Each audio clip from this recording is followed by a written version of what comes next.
Assalamualaikum warahmatullahi wabarakatuh. Ayun nga pala po, kahapon natapos po ang ating Ramadan. Alhamdulillah. Tapos na po ang ating Idil Adha. At ngayon naman po ating pong isasagawa ang Idil Fitr.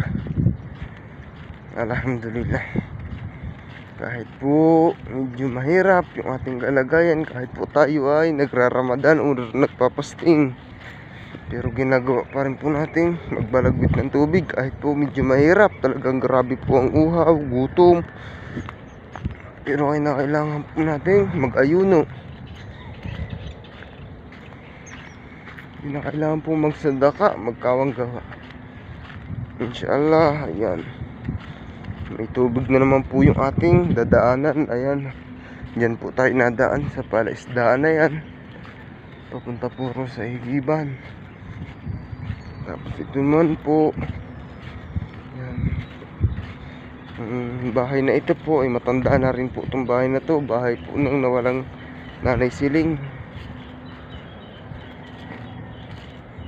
Yan, dito po tayo nadaan, mga kapingga. Yan, dito po. Ito po yung ating dinadaanan.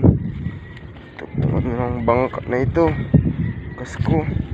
Yan, dyan po tayo nadaan.